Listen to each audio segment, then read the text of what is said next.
I'm so hungover.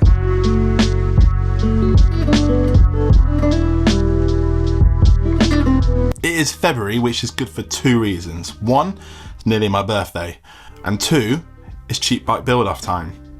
If you're new to the channel or have no idea what this is, either way, the cheap bike build-off is Max, as in the mullet mechanic's brainchild. A couple years back, he came to me and a load of other creators and said, let's do a build-off challenge where you get a limited amount of budget and you build the coolest bike you can. The build-off runs from now until the 28th of February, and the goal is within that time you build the best bike you possibly can on that budget, and then Max makes a poll where he invites everybody who's been involved and anybody who sees it on the internet to vote for their favourite build. At the end, the winner gets a prize as well, which is pretty cool. There are some strict rules that you have to follow for this competition, and I'll talk about those at the end of the video. So as well as you guys building bikes, there's a few creators that are also going to be building bikes, and I'll tag them below so you can keep on track of what they're building. But today's video is about my build and what I'm going to be doing. But before I talk about this year and what I'll be doing for this build off, I thought it'd be good for myself and maybe you guys, if you've not seen it, to look back at what I did the last 2 years to kind of give myself a little bit of a inspiration and kind of a head start of what to do when they're planning for the next one. So let's go back 2 years and look in the shed. Why? Oh. If you just cleaned your shed, shed clean's boring. The first year I decided to choose one of the frames I already had, stashed away in the shed. I dug around for a while and I decided I'm going to use this.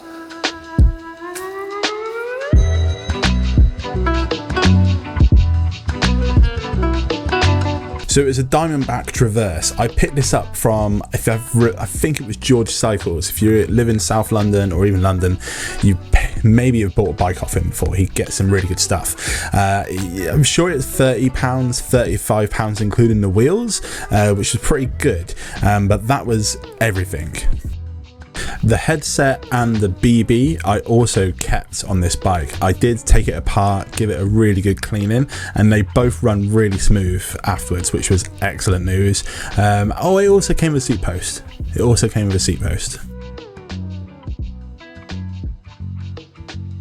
I'm pretty sure the wheels were the ones that came with the bike that I got from George. I can't remember exactly, but whatever. The tyres are some Billy Bonkers, and I'm pretty sure they were either been on 1 or 2 bikes or basically new, and I got them super cheap. So this is the crank that we're going to put on there. Found some black bolts, very happy about that. But the old BB that's on there at the moment is the wrong size. The chainring's right out here. We need it somewhere in the middle. So we need a new BB. So after all that work, cleaning that BB and making it all sparkly and nice, we got to remove it. I completely forgot that. I really didn't remember that in the slightest. It's all come back to me now. Like you saw, like essentially it was just too long. The chain ring would have just been so out of line with the cassette. Very cheapo BB I put on there by looks of things, but it was the right size. Okay then, one of my favourite parts of the build, which I think I've said several times, but I mean it this time, is some handlebars. Can't for the life of me remember who makes these or where they came from, but they were in the shed and they've probably been there for a while. They ended up being super comfy. Moving on to the group set, or more importantly the derailleur. So it's a SRAM X3, which is their very budgety entry kind of 7/8 speed. This is 7 speed, but I think it does both, and it works really well. It's super easy to put together, and I'm pretty sure when I bought them, anytime I've ever bought them, you can get them for under £15, so super cheap. Up top, you've obviously got the shifter, and these Tektro levers. They are canties because I ended up putting canties on here, and these Vans waffle grips, which are super nice. They're really thin, so they're not that comfy, but they're fine. You can just about see peeking at the top, there's a charged spoon there, very important add-on, and then the brakes. As you can see, I was finishing cabling up, but I had a problem. I'm so hungover. Come on, Craig, you've got this. But I did got this, and I finished the bike, got all the brakes and everything cabled up, wired in, and working about 70% right, just because I needed to finish the video, and like I mentioned a moment ago, I was hungover. But this is what the bike looks like.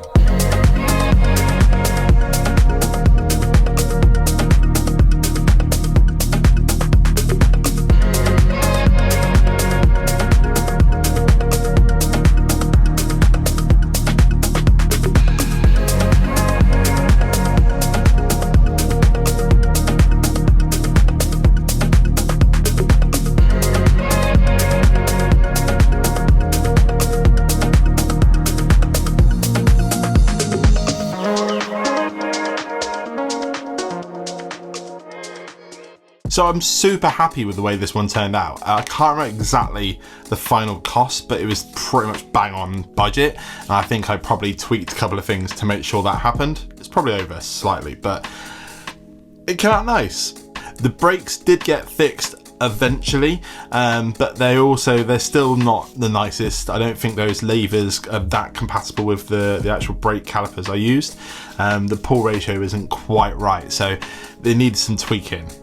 This bike is actually still in my possession as well. It will be going to my friend very soon. I'm going to rebuild it for him. I'm not going to change loads of stuff, just make it a little bit cooler looking, but it's a solid frame, and I've basically had it in my kind of hideaway stored for 2 years basically.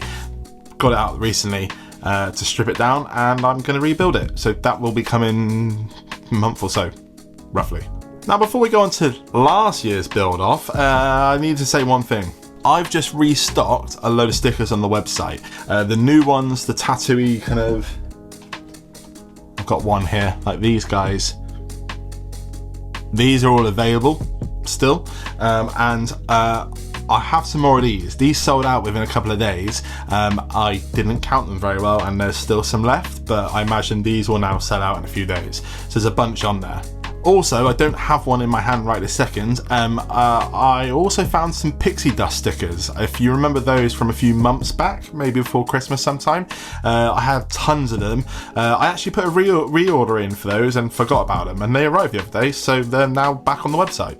So head to saveoldbikes.com and pick up yourself some stickers to put on your cheap bike build off this year. That was so corny. Next bike.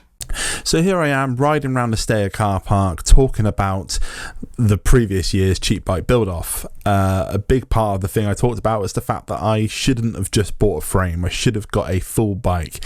This year, on the other hand, I found myself a full bike. Cost me £30, and this is what it looks like. Yeah, I was feeling pretty smug about it.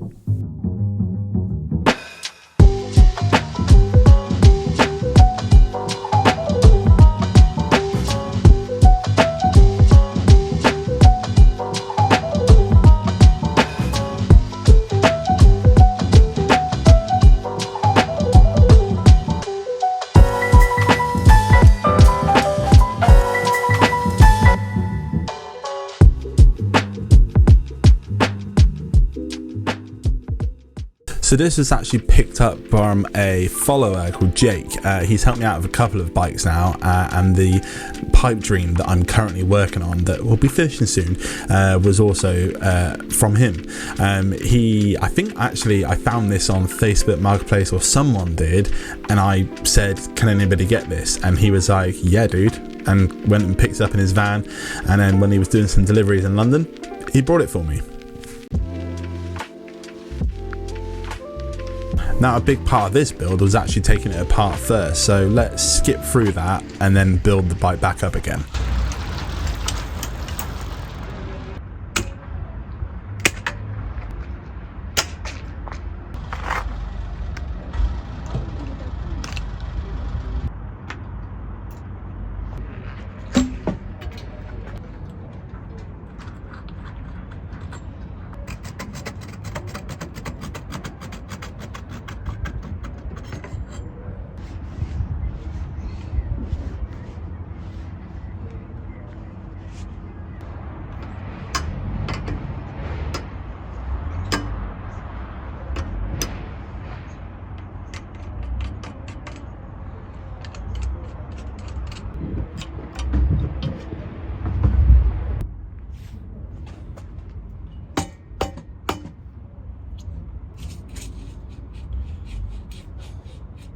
Not gonna lie, I can't believe my luck with this bike. Everything's coming apart. That screamed it was never going to come out in a million years. So after a very surprising teardown that became extremely easy, I gave the bike a good old cleaning. There was a bit of rust in places and some chipped paint. I can't remember if I actually did put any rust converter or anything like that on here in the end, but I definitely cleaned the frame so it was nice looking. Fast forward ever so slightly to a very slightly warmer day, perhaps. T-shirt Craig is out in the garden and we're ready to build it up, starting with something that goes on the BB. Now if I remember rightly, yes, buck loss crank. This is kind of against the rules. It is very clearly a battered used one, so I think if I remember rightly, that's kind of where I went with. I was like, you know, it's kind of okay because it's really used, but AliExpress parts or kind of those sort of mass-produced weird ones, like not really meant to be using them. I kept the wheels that it came with and even the tyres. I think I might have replaced the tubes, can't quite remember, but the tyres were fine in a beta kind of way. Stem I also reused just because it was a good length for the size of the bike, and then I don't know where I got them from, potentially biking, but these kind of sweepy bars which were quite nice. I didn't remember this until just now. The levers are exactly the same ones I put on the other bike. Identical, not the actual same ones.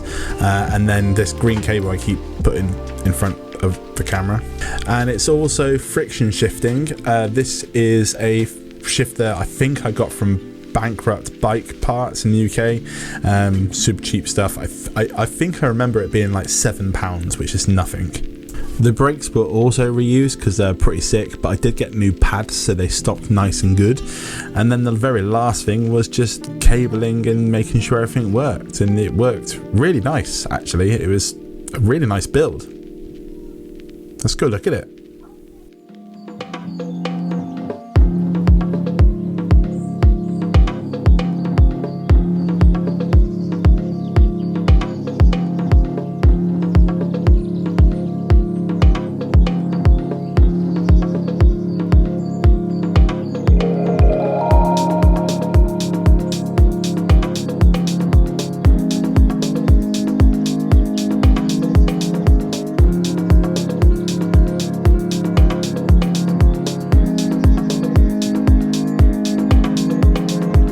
So this bike, I decided I was going to give it away. So I actually took it down to Marlon's Jumble down at the shop, and we entered it into a raffle essentially, and I gave out tickets to everybody that was there, or anybody that I could give them on to, and it was just a really kind of cool way to kind of pass on what ended up being a super cheap build.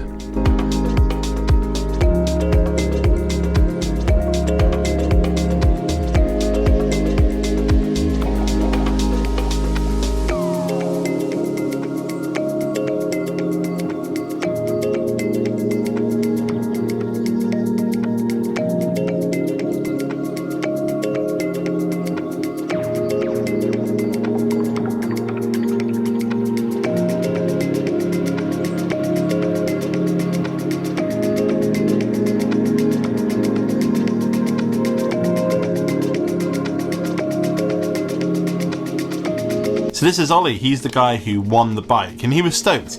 He's been using it for last year as a pub bike and kind of a run around town, until he messaged me the other day. Got nicked. No hard feelings though, Ollie. It doesn't matter. It happens, and it sucks, by the way. It really sucks. So if you've seen this bike or picked it up around London or something, good luck. Or let us know. I don't know. It's a bit shit, innit? Talking about a bit shit, should we look at my bike?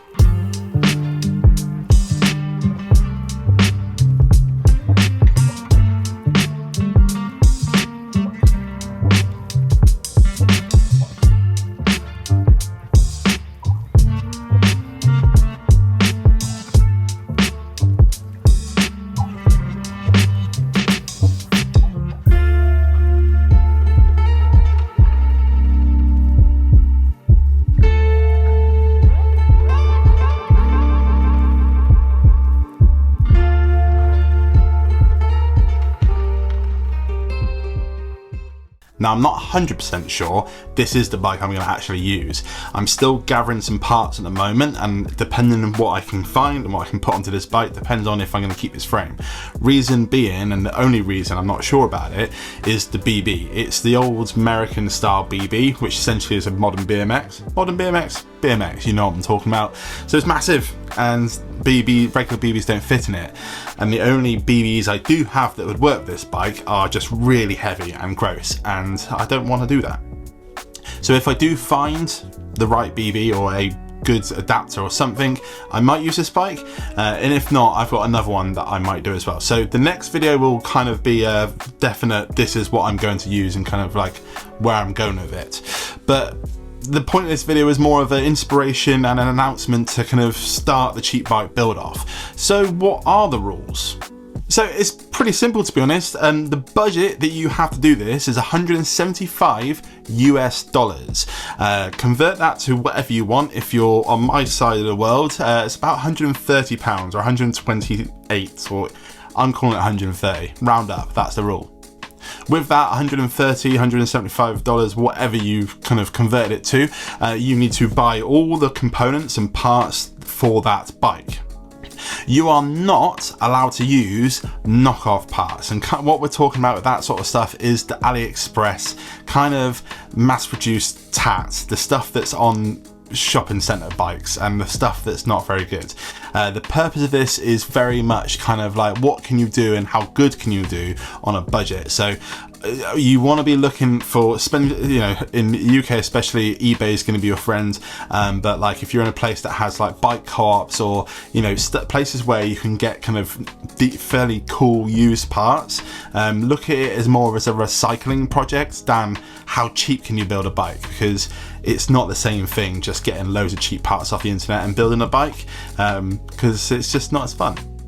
And I know both those bikes had a cheap part on it, so don't beat yourself up about it, but aim for something not that.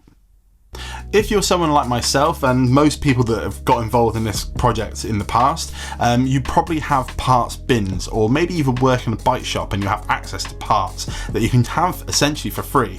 And this is including stuff like frames or bikes that someone's just been like, oh, you can have that if you like. You need to put a price to it.